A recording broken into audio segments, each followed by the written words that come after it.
Well, we got a box full of stuff. Let's give you guys a little sneak peek. Alright, so we're cruising down the highway here in the 24 valve. Got the gooseneck hooked up. So last night I found a good deal on a skid steer, so I bought one.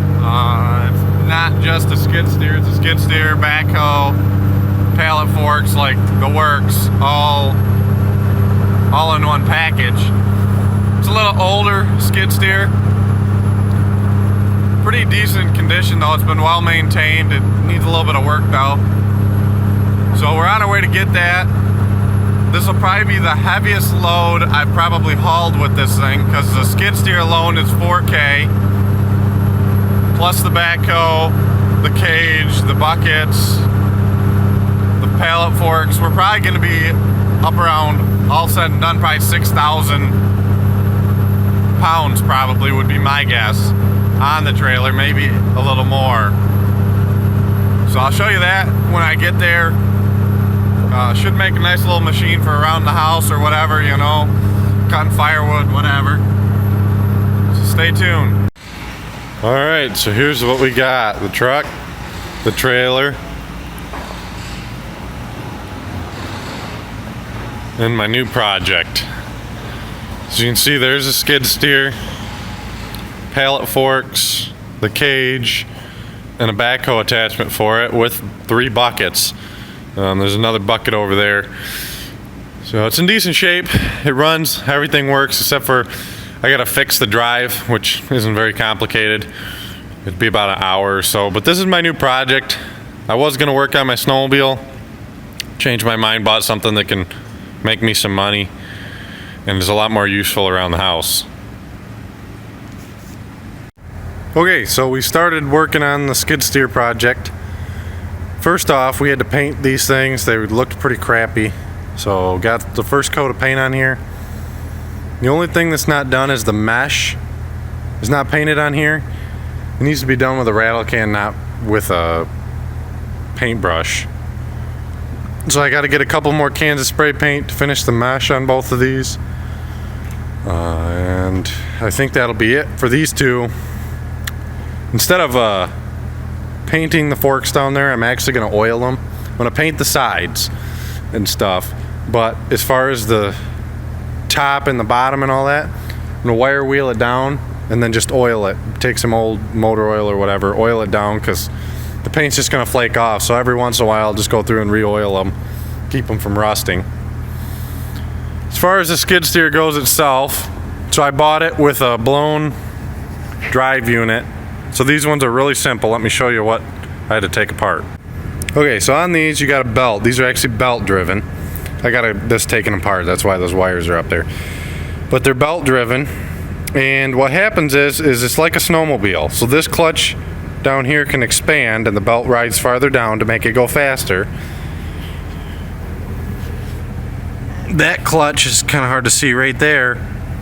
Goes together to move the belt out. Well, the way it works is by hydraulic pressure coming through this line.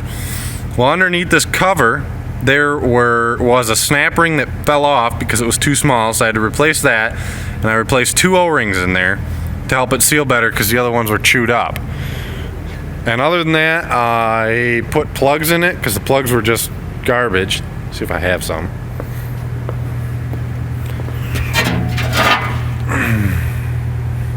Those are the plugs, pretty much fouled out, just horrible. And the starter went bad on me while I was trying to crank it. It just wasn't fully cranking all the time. Other than that, I changed the hydraulic fluid and everything works as it should. I've had it fired up, it runs good. The hydraulics all work and everything, so that was pretty simple fix. It's been all of about 3 days messing with this. I put a new battery in it because I thought the battery was the issue before the starter. So I put a new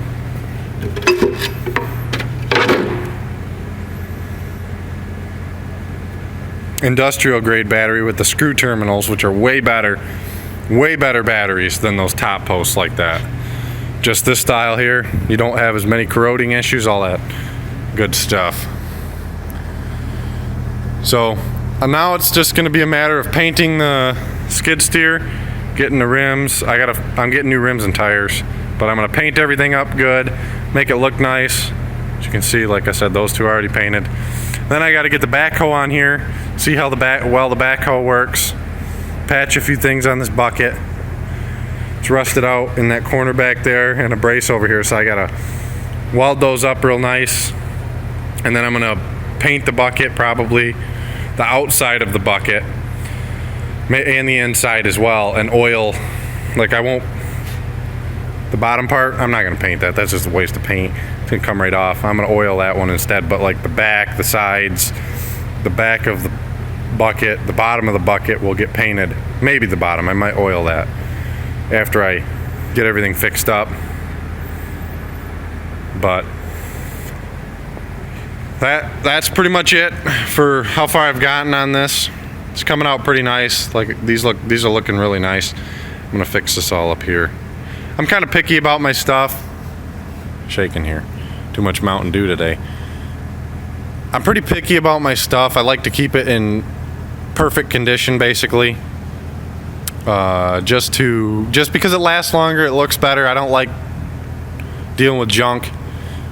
You know, I might buy it as junk, but I fix it up and then I make it look nice, because I don't know. I just have a thing against your crap looking nice when it could be, you know, $100 of paint basically, and this will look almost brand new. So that's just how I am. I'd rather paint it, you know, $100 every 2 years, keep it nice, adds the value, keeps it working better. I mean, paint doesn't, but you know, you keep up on your hydraulics, grease and everything. I'm pretty picky about that stuff on all my vehicles and all my equipment and everything. I just like to keep it nice. I like nice stuff. So it may be old and look like garbage now, but it won't here soon. All right, so what are these? What are we working on today? Well, got one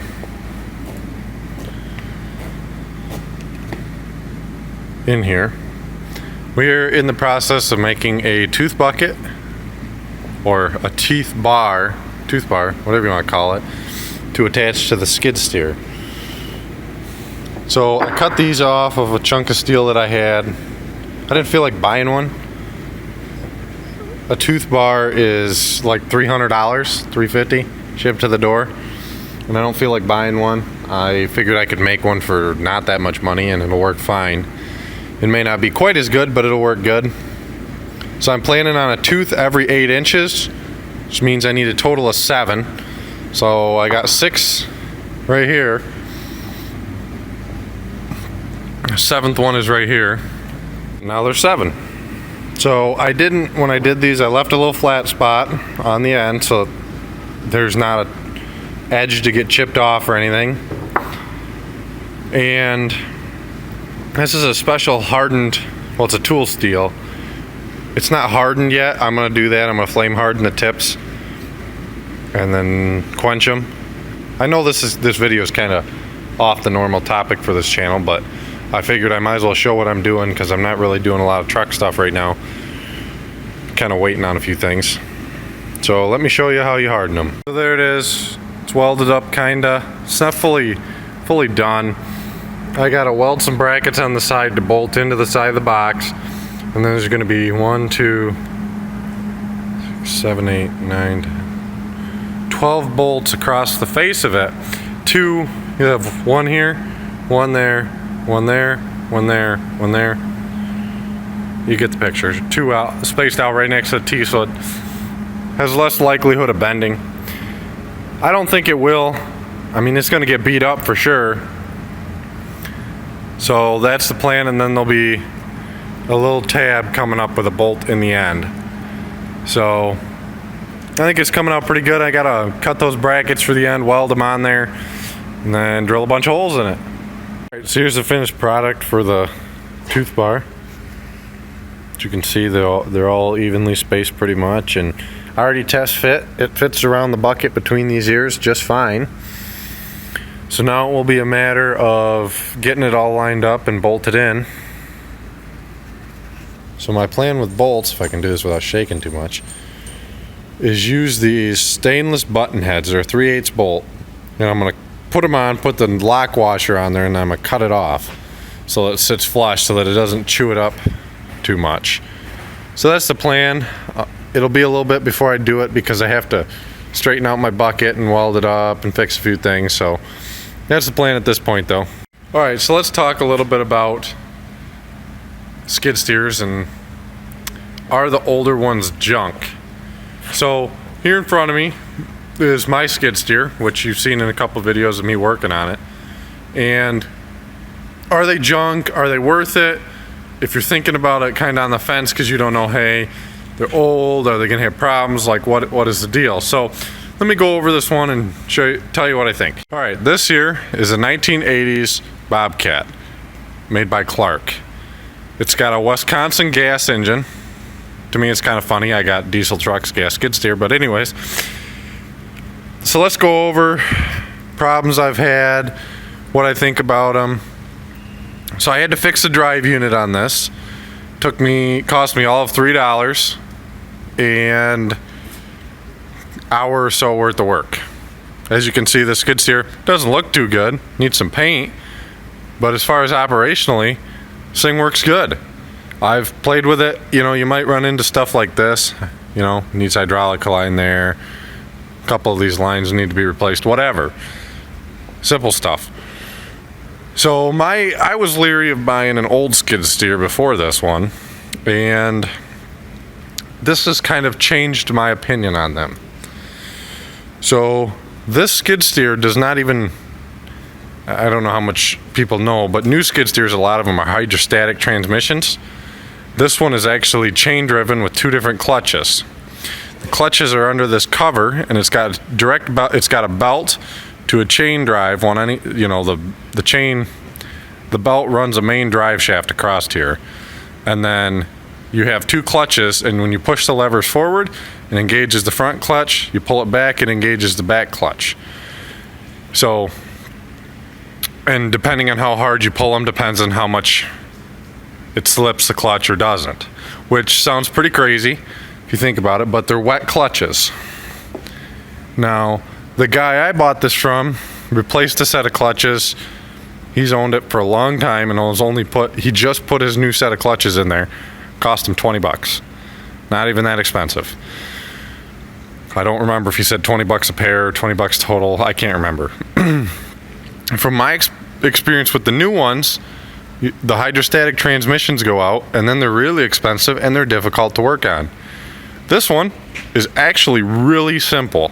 Everything on this is really simple. The more I dig into it, the more I realize this whole machine is set up simply and easily to be repaired. It's not, you don't run into goofy things where you have to tear the engine out to get the hydrostatic trans or whatever. You don't have that. You know, you might run into some other issues like bad hydraulic lines, but as far as mechanically, they're really simple. Super simple. I had the starter go out on this, and I was able to reach right down in there. I can't really show you because the starter's gone. Reach right down in there and replace the starter. Took me all of about half hour. Had to do the belt, fix the belt there. An hour. Had to change the fluid. An hour. It's not an 8-hour project to fix this thing.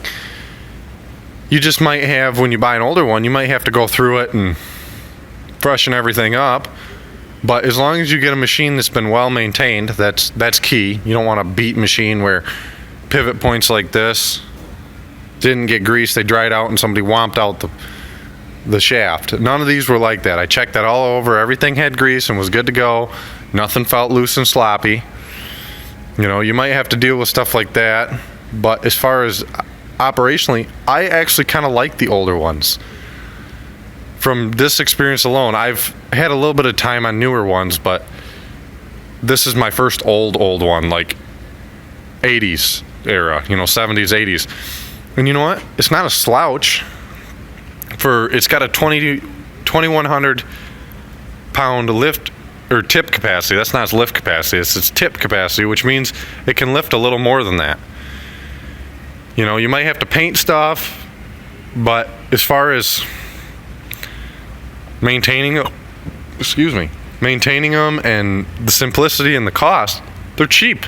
My most expensive repairs have started at $160. I've put about $300 into this since I bought it. Between the fluid, I replaced all the fluids in it, which that was a lot of money. That was like $140 in fluid, spark plugs, starter, and then there's a little bit of welding that I'm doing to repair that rust hole, but nothing too crazy. So I would recommend, if you're looking into skid steers and don't want to spend a lot of money, because these new ones, you're 10, 12 grand plus. Some of them 20, 30, 40 grand. When you can pick up one of these for 3 grand, 2 grand, whatever, they'll work just as good. They might not be quite as fast as these new ones, but if you're just getting into it to use around the house, to get started, to see, or maybe you want to get into excavating but you're not sure you want to pay for it, spend all that money on a machine, this is a good way to start.